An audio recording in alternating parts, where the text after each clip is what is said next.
Bulletin کا آغاز کریں اور سب سے پہلے آپ کو بتائیں کہ سول ایوییشن کی غفلت، ایئرپورٹ کے اطراف پرندوں کی بھرمار۔ لاہور سے استنبول جانے والی ترکش ایئر کی پرواز بڑے حادثے سے بچ گئی۔ پرندہ ٹکرانے کے باعث پائلٹ نے جہاز واپس اتار لیا، جبکہ نئے طیارے کی دستیابی تک مسافروں کو ہوٹل منتقل کر دیا گیا ہے۔ آپ کو بتائیں کہ لاہور سے استنبول جانے والی ترکش ایئر کی پرواز بڑے حادثے سے بچ گئی۔ پرندہ ٹکرانے کے باعث پائلٹ نے جہاز واپس اتار لیا، جبکہ نئے طیارے کی دستیابی تک مسافروں کو ہوٹل منتقل کرنے کا کہا گیا ہے۔ سول ایوییشن کی غفلت، ایئرپورٹ کے اطراف پرندوں کی بھرمار ہے۔ لاہور سے استنبول جانے والی ترکش ایئر کی پرواز بڑے حادثے سے بچ گئی۔ پرندہ ٹکرانے کے باعث پائلٹ نے جہاز واپس اتار لیا، جبکہ نئے طیارے کی دستیابی تک مسافروں کو ہوٹل منتقل کر دیا گیا ہے۔ آپ کو بتائیں کہ سول ایوییشن کی غفلت، ایئرپورٹ کے اطراف پرندوں کی بھرمار ہے۔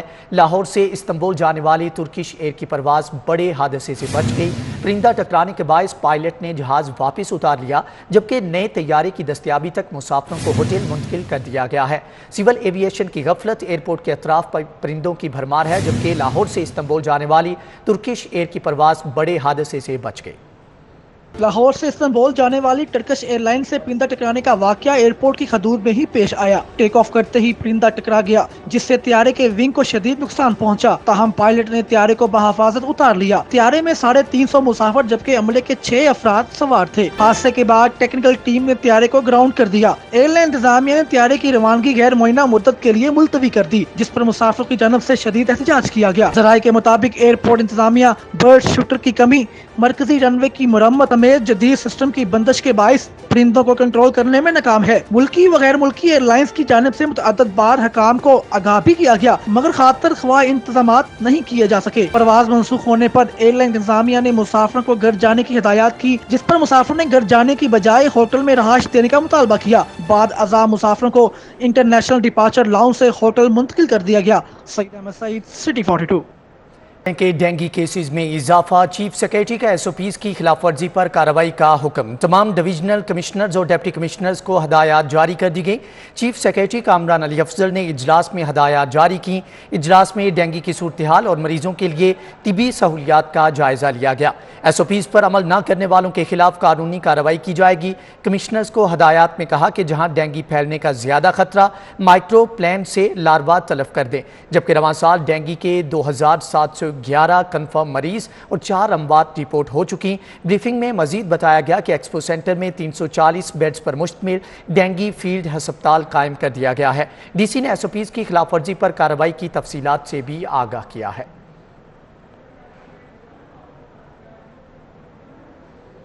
کورونا کی چوتھی لہر سے نمٹنے کے لیے اسپتالوں کو مطلوبہ فنڈز تاحال نہیں مل سکے۔ مزید تفصیلات جانیں گے زاہد چودھری سے۔ جی زاہد، آگاہ کیجیے گا کہ ابھی تک فنڈز کیوں نہیں مل سکے؟ کرونا وائرس کے علاج معالجے کے لیے ٹیچنگ اسپتالوں کو 1 ارب روپے کے فنڈز جو ہیں وہ درکار ہیں۔ محکمہ اسپیشلائزڈ ہیلتھ کیئر کی جانب سے رواں مالی سال کے دوران جو حکومت نے کرونا وائرس کی چوتھی لہر کے علاج کے لیے 2 ارب روپے کے فنڈز مختص کیے تھے، اس میں سے 1 ارب روپے کے فنڈز فوری طور پہ محکمہ خزانہ سے مانگے گئے تھے، لیکن محکمہ خزانہ کی جانب سے صرف 50 کروڑ روپے کے فنڈز جو ہیں وہ جاری کیے گئے ہیں۔ اس وقت جو ٹیچنگ اسپتال کرونا وائرس کی چوتھی لہر میں مریضوں کا علاج معالجہ کر رہے ہیں، ان میں تعینات ڈاکٹرز، نرسز اور پیرامیڈک جن کو کرونا ڈیوٹی کے لیے بھرتی کیا گیا تھا، ان تمام ڈاکٹرز اور کنسلٹنٹس کی 6 ماہ سے تنخواہیں جو ہیں وہ واجب الادا ہے، اور اس صورتحال کی وجہ سے ڈاکٹرز اور عملہ جو ہے وہ سراپا احتجاج بھی ہے، لیکن فنڈز جو ہے وہ نہیں مل پا رہے تھے، اور اب بھی صرف 50 کروڑ روپے کے فنڈز جو ہیں وہ محکمہ خزانہ نے جاری کیے ہیں، جس سے جو تنخواہیں ہیں صرف ان کی ہی شاید کسی حد تک ادائیگی ہو پائے گی، کیونکہ 6 ماہ کا ایریئر جو ہے وہ بھی ادا کیا جانا ہے۔ اس کے ساتھ ساتھ جو ادویات اور دیگر اخراجات کے لیے جو فنڈز کہا گیا تھا کہ فوری طور پہ 1 ارب روپے جاری کیے جائیں، اس میں سے ابھی 50 کروڑ روپے مزید واجب الادا ہیں، اور محکمہ اسپیشلائزڈ ہیلتھ کیئر جو ہے وہ اس کی جانب سے ٹھیک ہے زاہد چودھری، آپ کا بہت شکریہ۔ دوسری جانب سرکاری ڈاکٹر نے بیرون ملک کے علاج کے لیے 2 کروڑ 68 لاکھ روپے مانگ لیے۔ Medical officer doctor Talal Khurshid کی رقم کے لیے پنجاب حکومت کو درخواست۔ مزید تفصیلات جانیں گے علی رامے سے۔ جی علی، آگاہ کیجیے گا۔ ہیلتھ کیئر میں گریڈ 17 کے ڈاکٹر ہیں، اور ان کا 2018 میں ایک حادثہ ہوا تھا، ٹریفک حادثے کے باعث کچھ ابھی تک ان کو علاج جو ہے وہ پاکستان میں میسر نہیں اور اس کے لیے وہ بیرون ملک میں علاج کے لیے جانا چاہتے ہیں۔ اب انہوں نے حکومت پنجاب سے درخواست کر رکھی ہے کہ ان کو مزید علاج کے لیے 2.68 کروڑ روپے کا بجٹ جو ہے سرکاری رقم وہ فراہم کی جائے، جو کہ یو کے کی اماؤنٹ کے مطابق پاؤنڈ کے مطابق 1,15,000 پاؤنڈ جو ہے وہ رقم بنتی ہے، اور وہ لندن میں یہ علاج کروانا چاہتے ہیں۔ اور اس کے لیے کیونکہ اب گورنمنٹ آف پنجاب نے آسٹریٹی میت کے تحت پابندی بھی عائد کر رکھی ہے کہ کوئی بھی سرکاری آفیسر منسٹر بیرون ملک سرکاری فنڈ سے سرکاری اخراجات پر علاج کے لیے نہیں جا سکتا، تو اس پر اب یہ میڈیکل بورڈ نے یہ سفارشات کیبنٹ کمیٹی کو ارسال کی ہیں، کیونکہ کیبنٹ کے پاس مکمل طور پر اختیارات ہیں کہ وہ اتنا بڑا بجٹ دیں۔ اب اس پر ایک طرف تو محکمہ خزانہ کے حکام نے سر بھی جوڑ لیے کہ اتنی بڑی رقم وہ کہاں سے ٹھیک ہے علی رام، آپ کا بہت شکریہ۔ ہڈیوں جوڑوں کے امراض کی بڑی وجہ پرتعیش زندگی قرار۔ ہڈیوں جوڑوں کے امراض بڑھ رہے ہیں، اسسٹنٹ پروفیسر کی جانب سے ایسا کہا گیا۔ لوگوں نے ورزش کرنا ترک کر دیا ہے۔ مزید جانیں گے عظمت آوان سے۔ جی عظمت، آگاہ کیجیے گا۔ انسانی طرز حیات میں آنے والی تبدیلیاں بالخصوص شہر لاہور جیسے بڑے شہر میں پرتعیش زندگی گزارنے کی وجہ سے مرد اور خواتین میں ہڈیاں، جوڑ اور پٹھوں کے مرض میں تیزی سے اضافہ جاری ہے۔ آخر پٹھوں جوڑوں میں جو مرض ہے اس میں اضافہ کیوں ہو رہا ہے، اس پر بات کرتے ہیں۔ ہمارے ساتھ موجود ہیں اسسٹنٹ پروفیسر ریمیٹولوجی گلاب دیوی ہسپتال ڈاکٹر حسیب احمد خان صاحب سے۔ ڈاکٹر صاحب بتائیے گا اس مرض میں کیوں تیزی سے اضافہ جاری ہے؟ جی السلام علیکم، بسم اللہ الرحمن الرحیم۔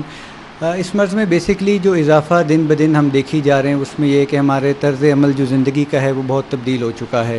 اس میں یہ ہے کہ بار بار ہم لوگ کنوینس کا، گاڑیوں کا، موٹر سائیکل کا استعمال کرنا، گھر میں بیٹھے رہنا، واک کا منیمم کر لینا، اور یہ جو استائش ہماری زندگی چل رہی ہے اس کی وجہ سے ہماری ہڈیاں بڑی بری طرح متاثر ہو رہی ہیں۔ ہماری ڈائٹس اس طرح کی اوریجنل نہیں ہے، فاسٹ فوڈ اور فرائیڈ آئٹمس پہ ہم چل رہے ہیں۔ ایکسرسائز ہماری بالکل ہی زندگی سے جیسے ختم ہو چکی ہے۔ تو کون سی ڈائٹ آپ خاص کر ناظرین کو سجیسٹ کرتے ہیں کہ وہ اس ڈائٹ کے استعمال سے ہڈیوں کے درد سے بچ سکتے ہیں؟ ہوتا یہ ہے کہ ہماری جو ڈائٹس ہیں اس میں ہم نے دودھ کا استعمال اور دہی کا استعمال، خالص اگر ہو تو بہت اچھا ہے، لیکن پھر بھی ایٹ لیسٹ 1 کپ دہی اور 1 گلاس دودھ روزانہ استعمال کریں۔ فلیکس سیڈ جنہیں عام زبان میں السی کے بیج کہتے ہیں، اس کا شہد کے ساتھ استعمال بہت ہی زیادہ مفید ہے جوڑوں کے لیے اور ہڈیوں کے لیے، اور اس میں ہڈیوں کی مضبوطی کا بہت زیادہ وائٹامنس شامل ہیں۔ دوسرا یہ ہے کہ ان ڈائٹس کے ساتھ جو ہے ہماری ایکسرسائز، ڈیلی واک، رننگ اور گوڈوں کی خاص طور پہ لیٹ کے بیٹھ کے ہمارے جو زیادہ عمر کے حضرات ہیں ان کے لیے ایکسرسائز کرنا، اپنے آپ کو ایکٹیو رکھنا، یہ ساری وہ چیزیں ہیں جو ہمیں اس طرح کی دردوں سے، آرتھرائٹس سے بچا سکتی ہیں۔ دردوں سے بچا سکتی ہیں۔ ڈاکٹر حسیب احمد خان صاحب کہ T20 میچز انتظامات کے لیے DIG آپریشنز کی پولیس لائن ضامن۔ سہیل چودھری نے دفاتر، میس، بیرکس، کینٹین، جم کا معائنہ کیا۔ DSP headquarters, RI line اور دیگر افسران بھی ان کے ہمراہ موجود تھے۔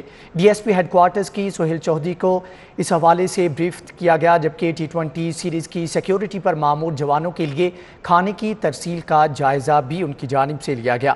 T20 میچز انتظامات کے لیے DIG آپریشنز کی پولیس لائن ضامن۔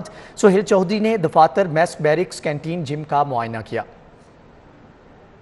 اسی کے ساتھ ہی نیوز بلیٹن سے فی الوقت اتنا ہے۔